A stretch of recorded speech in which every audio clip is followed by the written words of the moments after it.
Menteri Keuangan Purbaya Yudi Sadewa mengungkap temuan serius terkait dugaan praktik penghindaran pajak oleh sebuah perusahaan baja asal Cina yang beroperasi di Indonesia. Perusahaan tersebut diduga tidak memungut dan menyetorkan pajak pertambahan nilai, PPN, melakukan transaksi tunai untuk menghindari pelacakan otoritas, serta memanfaatkan identitas kependudukan secara tidak sah bagi para pekerjanya.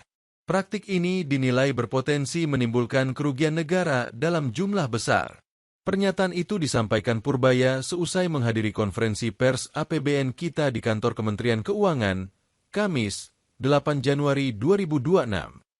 Di hadapan wartawan, Purbaya menyebut sektor baja dan bahan bangunan sebagai salah satu area yang rawan praktik industri liar, yakni usaha yang beroperasi tetapi menghindari kewajiban perpajakan. Menurut Purbaya, modus yang digunakan perusahaan tersebut terbilang sistematis.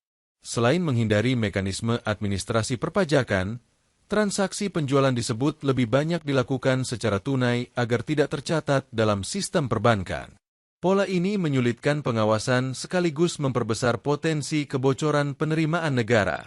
Lebih jauh, Purbaya juga menyinggung dugaan penyalahgunaan dokumen kependudukan. Perusahaan baja itu dicurigai membeli kartu tanda penduduk, KTP, untuk kepentingan administratif para pegawainya.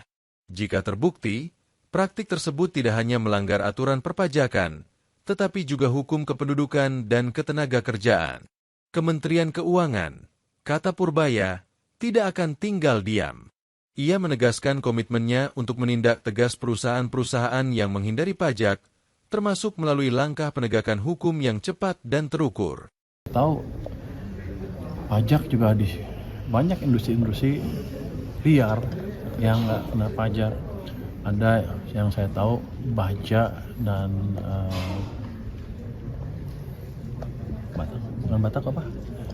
Bangunan ya. Yang pengusahanya dari Cina, punya perusahaan di sini, orang Cina semua, nggak bisa bahasa Indonesia, jual langsung ke klien, cash basis, nggak bayar PPN, saya rugi banyak itu. Nanti kan kita tindak dengan cepat. Ada baja, ada perusahaan bangunan tadi. Kalau baja aja katanya potensinya kata orang yang sudah insaf itu setahun bisa 4 triliun lebih. Jadi besar itu, ada banyak perusahaan. Tapi yang saya heran adalah ada perusahaan yang semiliar itu yang perusahaan dari asing, full asing bisa beroperasi di sini. Sementara orang pajak selama ini seperti agak tutup mata. Kalau saya tahu kan mereka pasti lebih tahu dari saya. Yang bea cukai seperti itu juga kita beres. Jadi kita akan rapikan organisasi pajak dan bea cukai supaya bekerja lebih serius ke depan. Kalau bea cukai ancamannya clear loh dari sana, bahwa kalau nggak bisa betulin setahun, ya betul-betul dirumahin. Jadi saya akan selamatkan supaya 16.000 orang itu tetap bekerja, tapi yang bagus yang kerjanya, yang jelek-jelek kita akan rumahkan, saya akan kotakin betul. Apakah reorganisasinya nanti setelah Kortex selesai kan Pak? Enggak. Reorganisasi Dirjen Pajak setelah Kortex selesai kan? Enggak, kenapa? Seminggu 2 minggu kita beresin. Yang under invoicing perusahaan sawit tadi itu nilainya berapa potensinya? Itu kan kita lihat kapal per kapal. Let's say itu praktek yang biasa mereka lakukan. Saya kan baru dapat 10 perusahaan besar, itu dapat sekitar 50% kira-kira itunya.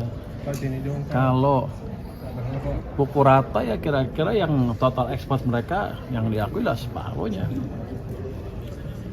Jadi nanti kita beresin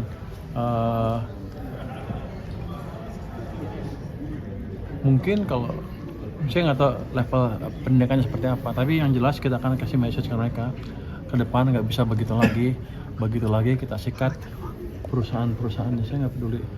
Siapa aja Pak? Namanya udah dipegang Pak. Nantilah orang nanti dituntut gua. TBK nggak Pak? Baja ya? Gimana Pak?